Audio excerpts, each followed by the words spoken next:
Welcome to Tanversations. I'm Tanya, a 20 something working in venture capital and excited about the Web3 space.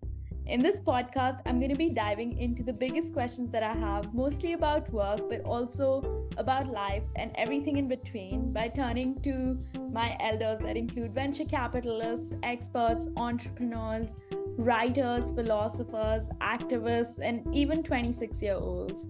So grab your pumpkin spice lattes, kombucha, iced coffee, and 16th other beverage as we go through these conversations together.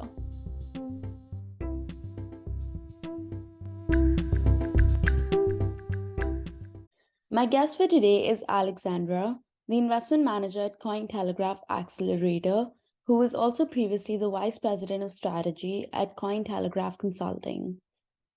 Alexandra started her career in media with interviewing thought leaders and founders in the Middle East in 2015 when the startup ecosystem was in its nascent stage. She then launched an accelerator to connect startups to corporations. It was then that she got introduced to the blockchain space and started working with the company to provide blockchain services to the government. And from there, she eventually moved into Cointelegraph.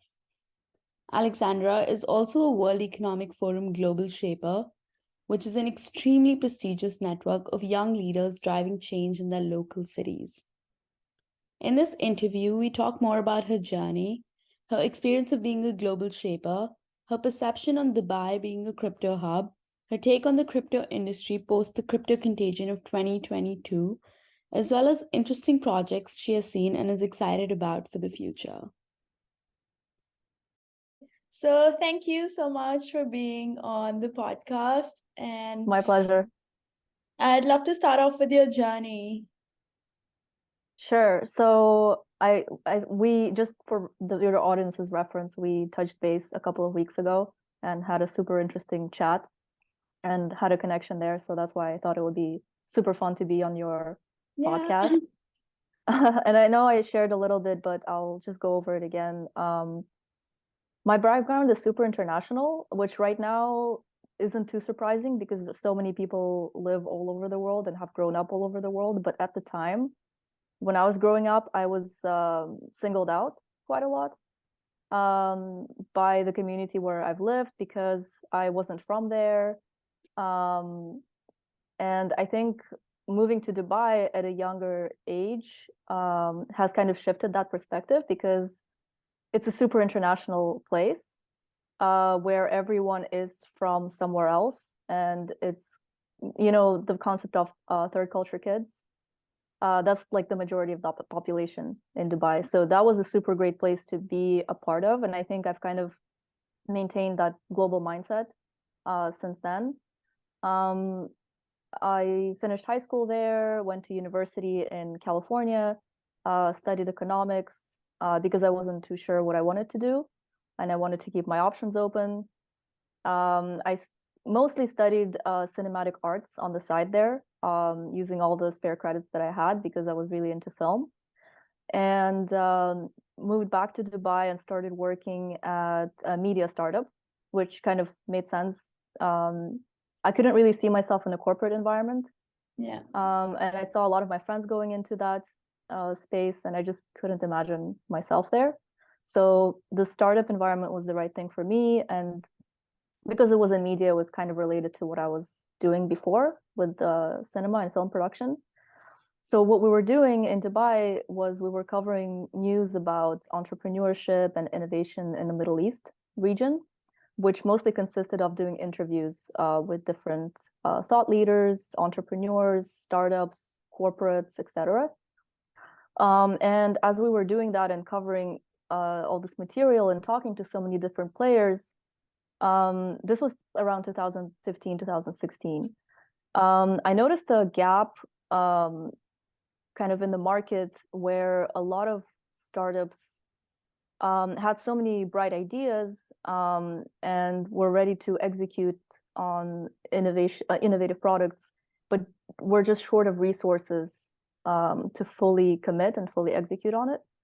Whereas big corporations who were lacking some internal innovations because of the hierarchy that they already have in place had the resources that they could offer to the startups. Yeah. So I came up with this idea to create an incubator or an accelerator of sorts. It's kind of a hybrid model where we brought together innovative startups that were in the region that we really liked and really believed in, and connected them with bigger players such as IBM, Amazon, you name it. There are big government departments that were helping companies with registration and legal entity setup, etc. So they were happy to be a part of this, to have that kind of, startup innovation check on their record to say that they're supporting the UAE and the MENA region ecosystem in terms of startup growth.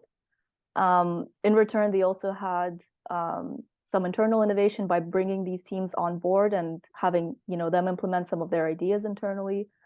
And they were able to provide all of their services pretty much for free. So we kind of looked at whatever those startups were lacking. Some of them could be short on marketing, some of them needed accounting support, legal help, etc. And we brought players from the region who could support them in those different areas. So it was pretty successful. We had startups actually from over 20 countries, so it went more broad than the Middle East itself. Some of them moved and set up shop there. Some of them had a really good kickstart to just help them grow from that point on. And as I was doing this and as I was working with different teams, Dubai as a place has a tendency of going through these hype cycles. And it's very, very obvious. Each year there's one technology or theme that's super prominent that everyone is talking about and obsessing over, and all the conferences and events are built around that topic. So I think at the time it was blockchain, and it was becoming super popular, and there were a lot of companies who were interested in it and didn't really have, there wasn't a player who was providing services or blockchain technology related products, but everyone was interested in it. And in fact, at the time, the UAE government actually created a mandate to move all of their government e-services onto blockchain by 2021 at the time. So they had this goal, and it kind of helped to create this drive towards innovation across different companies from the top down. So it goes, from the government departments down to the corporate world and down to the startup world. And there was a startup that I have been in touch with during the incubation program that I've created, who were based in Luxembourg, but were looking to open a franchise in the UAE. And I started working with one of the partners, and we created an office there. And we're mostly working with governments and providing blockchain services, blockchain technology for the government sector. So this was before the crypto craze, and we weren't related to fintech. So it was more, we had blockchain protocol as a layer on top of which you build different applications related to government e-services. So it can be like a real estate register, education certificate attestations on the blockchain, some medical certificates, so a ton of different use cases. Yeah, I think after that, after working in that space for a while, it was something that I knew I wanted to continue to be a part of, but it was getting a little, I think, stale or constricting to be a part of just one product. Because you're just working, in a startup, you're building one product and you're selling that product. You're kind of trying to innovate upon the same thing. And I really missed working with a range of different startups as a part of the incubation program that we had earlier. So I started looking for new opportunities and came across and got into Cointelegraph, where I am now, which has kind of combined all the things that I had in my experience in the past and that I really enjoyed. So it's media, and it's crypto and blockchain related. And what we're doing now is actually launching an acceleration program within Cointelegraph for crypto and Web3 startups. So I also get to work with a lot of that market as well, which is super exciting. Yeah, it's such an interesting story. You started from like media, ended up working with Cointelegraph. And so, because you're so integrated into the crypto blockchain space in Dubai, what do you kind of make of it as a crypto hub? Mm. It's super friendly. I think we're seeing a lot of companies from all over the world move there now and set up their headquarters there. Starting from Binance last year, I think, who have relocated there, and then a lot of other big players have followed. But even prior to that, I think a couple years ago, Abu Dhabi Global Markets, I think it was, who issued something like 25 different permits and licenses for just crypto-related business operations in the UAE, which not a lot of countries have. And I think the majority of the countries in the world still have restrictions on, cryptocurrencies in general. So that makes Dubai a really friendly ground, and also that goes hand in hand with the low tax policy, so Yeah. making it super friendly for earlier stage startups as well to move there. So I think, yeah, we'll be seeing a lot more innovation. And like I said before, Dubai is really an example of how it's most effective from the top down, when the government is really open to innovation and very startup friendly and supportive of that environment and of different industries. That's where we can see real growth and real results, because you're not just, struggling to make something work in a place where it's more difficult than elsewhere. Yeah, definitely. And so while I was also kind of, talking to you and also researching for this podcast, I discovered that you are a global shaper with the World Economic Yeah. Forum. And for people who don't know that, it's actually like a network of young people under 30 who really focus on addressing local or global problems. Mhm. I wanted to learn more about your experience, being a global shaper. Yeah, I think for me personally, I think people go there for different reasons. For me personally, it was for networking, and meeting people in new places. So wherever you're currently based in the world, you can join the local Global Shapers Hub, and have a network there. So moving to a new place, it can be super helpful to meet people from outside your industry, from outside your school, and kind of diversify your network in general and learn about cool things that are going on. And to meet people with a similar mindset as you, because if you can imagine, people who would join an initiative like Global Shapers probably have a set of, values and ambitions and interests that probably align with yours. And it's a very high concentration of people like that, which makes it super, super interesting and super fun to learn what everyone is doing in different industries. A lot of people I've met are doing their own startups, doing their own projects, both in like social, environmental space, and just all sorts of businesses. So that's been super cool to learn about as well. Yeah. And now just diving a little bit into crypto uh as an industry. So obviously recently, there's been a lot of things happening and the industry's been getting like a really negative rap. But what do you kind of make of it after FTX and the crypto contagion that's still going on?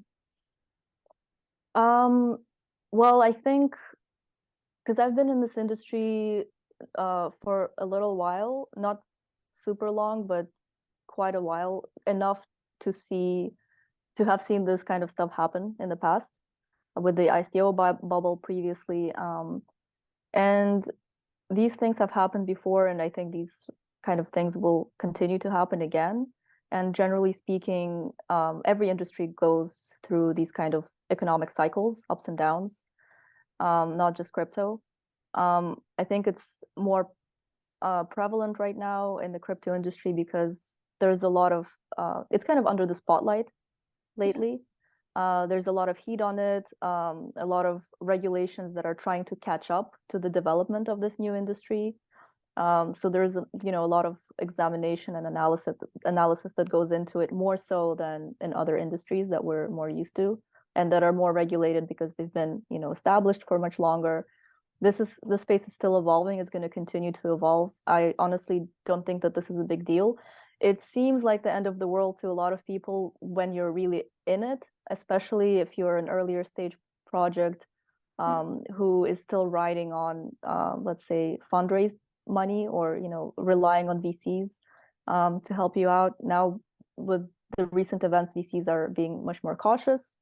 And so a lot of startups are either putting their operations on hold or are unable to extend their runway for much longer, which is very unfortunate, but it's bound to happen at some point. And this is just one of those points, and it's going to pick up. I mean, it's what happens. There's no other alternative. Yeah. So I think what we're going to see over this period, which I'm actually really looking forward to, is the establishment of very strong, talented teams building valuable projects and products that are going to add real value to the Web3 community and that are much more sustainable, who will survive and ride through the bear market and come out the other end much stronger and bigger than when they started. So I think it's super exciting because it's going to remove a lot of fluff that we've seen, you know, in the previous era with the bear market. And we're going to be left with very cool use cases. Yeah. Can you share any interesting use cases, projects that you've come across recently in the Oh my past? gosh. Yeah, there's so many.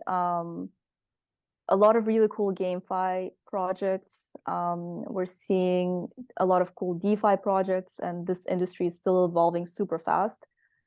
There's, I think, a lot of demand from Web3 users for much more user-friendly DeFi products. Yeah. And so we're seeing a lot of projects trying to innovate in that space, and it's really fun to see how different projects have different approaches and how they're innovating in different areas. So I think that's a super exciting segment. I think social media in Web3 is another one. Right now, it's a bit hard to imagine something taking over, you know, Instagram or TikTok or LinkedIn. But we have seen some cool projects that are targeting the Web3 community, Web3 recruitment, for example, recommendations, and it has real potential. I think we're going to see that segment grow as well. So that's just a couple that come to mind. Yeah, and just kind of tying into that, what are some spaces that you in particular are excited about? Oh, well, I think the ones that I have mentioned, I'm kind of interested to see where the NFT vertical will go now. I think there's kind of a split opinion on whether NFTs should have utility to have real value and to be sustainable, or if it should just remain a collectible and be worthy on its own as a piece of art, for example. So there are differing opinions there, and because of how much it skyrocketed last year, I would be interested to see where it kind of goes moving forward. So that's one space I'm keeping an eye on. We did something exciting at Cointelegraph just a couple of months ago. We decided to launch a historical NFT collection of Cointelegraph articles. So as you know, our articles are super memorable and have this very unique Cointelegraph style that you'll recognize anywhere. And so we decided to make our articles mintable so that our audience can actually collect them as digital assets, as NFTs. And it's super cool. So we've seen users collecting articles across different segments. Like someone who's a fan of Elon Musk has been collecting all of the articles about Elon Musk. Someone has been collecting articles about like the evolution of Bitcoin itself or Ethereum or Vitalik Buterin. So yeah, you name it. And people have different sentimental value that they attach to different events that have happened. And Cointelegraph has existed since 2013. I think it covers like the entire history of blockchain and Bitcoin. So yeah, that's been super fun to do something like that for our audience, and we've seen really nice response. So that's like one use case that I'm more hands-on familiar with in the NFT space. Yeah. Wow, that's so cool.